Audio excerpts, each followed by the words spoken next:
Backrooms changed my life for the better, I think, not for the worse. We'll find out in some years. I think for the better, and that's because it personally attacked me. It looked me in the eye and said, "You're guilty of this."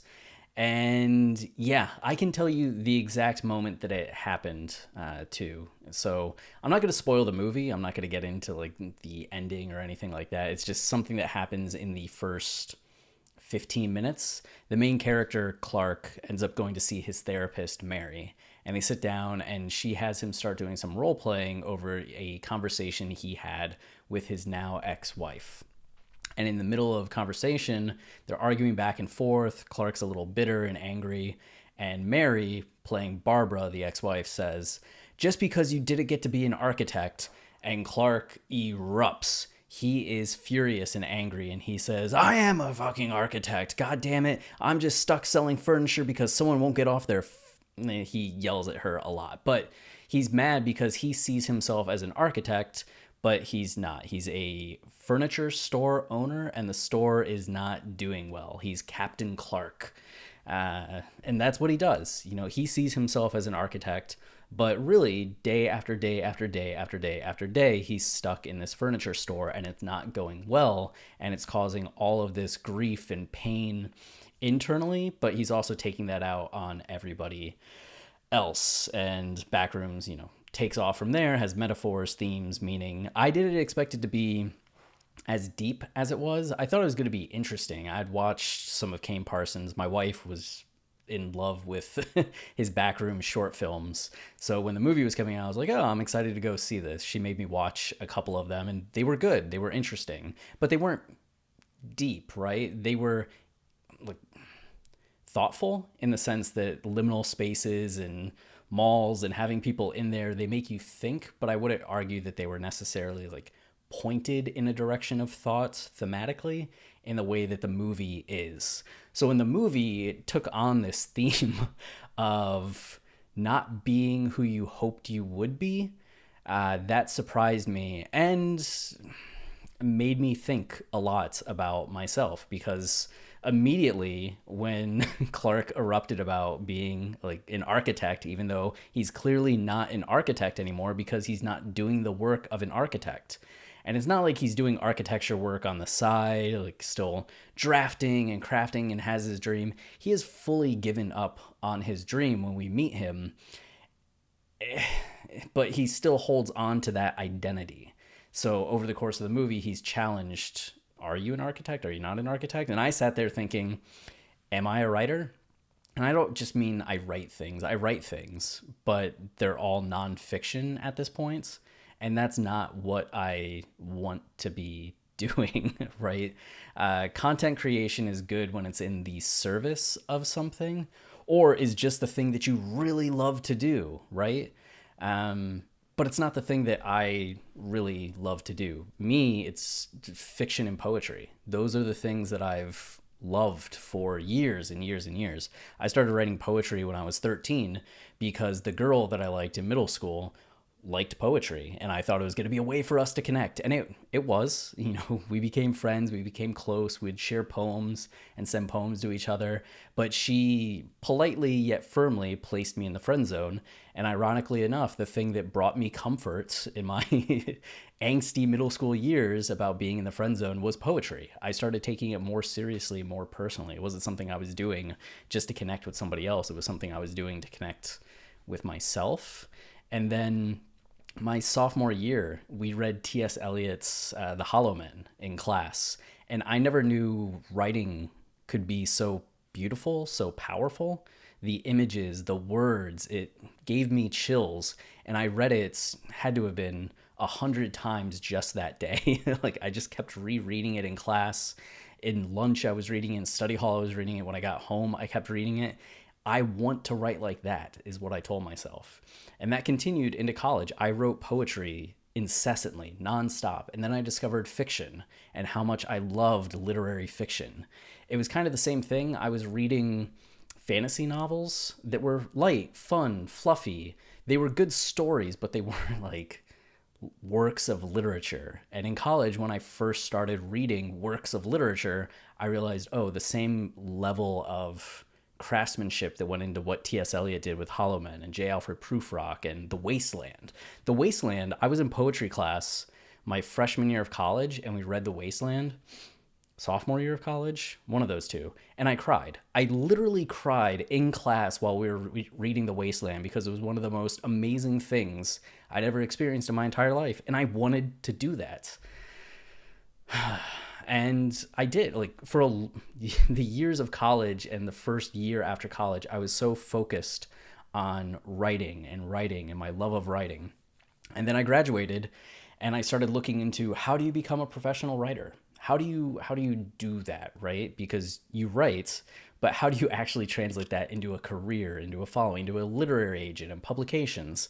And I was reading magazines. I was buying these books about like writing and the Writer's Guide 2020. This would have been 2009, 2010. I was reading website articles, and they all kind of came back to the same idea of, you need to write, you need to read, but you also need to build your platform. Make a name for yourself. And it doesn't necessarily have to be in the writing space, in the writing world. In fact, it might be better for you if it wasn't.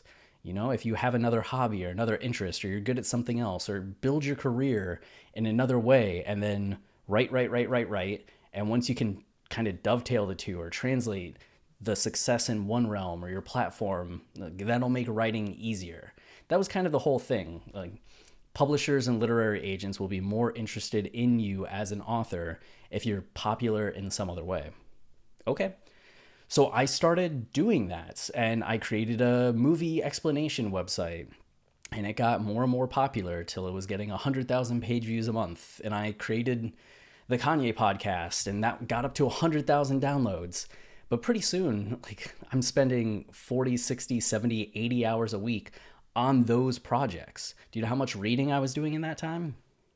Do you know how much writing I was doing in that time? I still had 2 novels come out, one in 2015 and one in 2020, but I've been working on my 3rd novel for 6 years. And that hurts to say that it's taken me 6 years to work on this novel, because I've been trying to still build a platform or find success in these other realms to make my writing career easier. Do you know how many writing opportunities, like in poetry and fiction, I've gotten from building this platform and other brands? Like 120,000 followers on Twitter, 40,000 subscribers on YouTube. Not huge numbers, they're not millions and millions that Kane Parsons or Curry Baker had when they got to make Obsession and Backrooms. But like, it's not nothing, and it brought me 0 opportunities. Nothing. Like, it didn't make writing easier in any way, yet it took a decade of my life spent focused on these things, and I grew from it. I had great experiences from it, like made money from it. All of those things are nice and lovely, but they're not the things that I want to be doing. And I always found a way to talk myself into still doing that, and I'll make the time for writing. Then I saw Backrooms, and it punched me in the face. It just straight up socked me in the eye, in the heart, in the throat, in the soul, and made me realize, I just have to write. That's it. That's the thing too. I was thinking about, Curry Barker and Kane Parsons they were building their platform on YouTube, right? They weren't out making feature films, but they were still making short films, which is in line with it. So it'd be one thing if I was writing short stories or doing something that was fiction, poetry related, and not off writing about movies or doing a podcast on Kanye, which were great. Like, they were fun. They were awesome. They were exciting. They challenged me. I learned a lot and grew a lot from doing those things. But am I better as a writer right now because of those things? I'm not necessarily sure.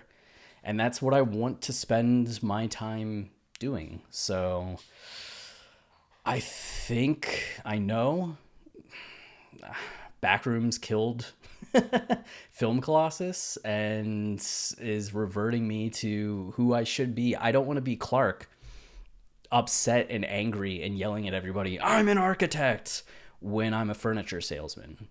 I've been a film critic, I've been a podcast host, I've been a Kanye expert, and none of those things are author, poet, novelist, So I'm off to do that.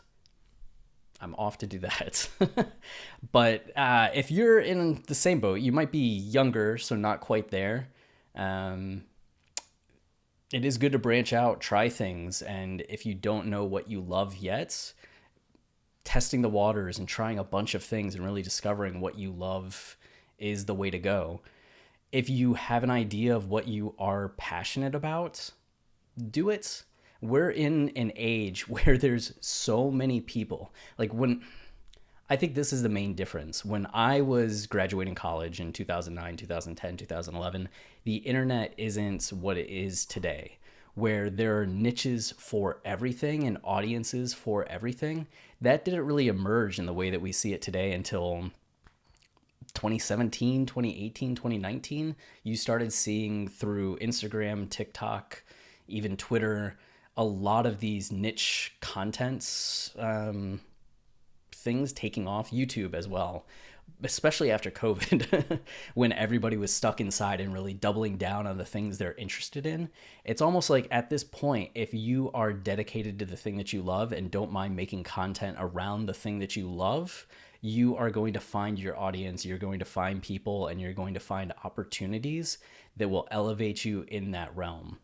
If I loved film criticism the same way that I love novels and poetry, there's a route for that for me, but that's not it. And I loved doing the Kanye podcast and watching The Throne, and there were those opportunities emerging for me until I stopped doing it because of 2022.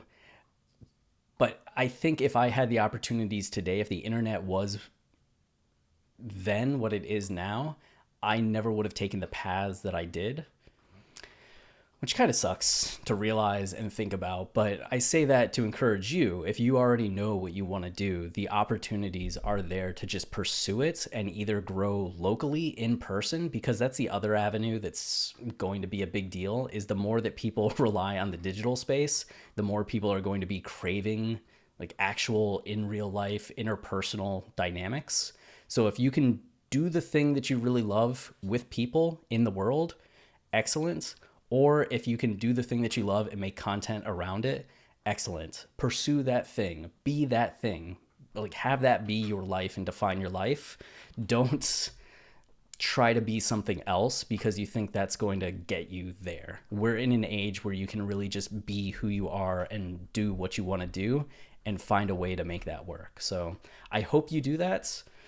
And I am going to go do the same until next time. Oh, well, I don't know what the new thing is going to be. I'm going to start a new YouTube channel. I'm going to start new socials about all of it. It's going to be something with reading and writing, but I'm going to be making content around reading and writing and not content around other things that are tangential to that. So maybe I'll see you around, and maybe I'll make a community post about that. But for the longtime subscribers to this, if you're watched this long, I actually restored all the old Kanye videos that I had made privates when I made the switch from the Kanye podcast channel or Watching the Throne channel to the Film Colossus channel. So I know people over the years have asked for those archives and wanted to go back and watch those videos.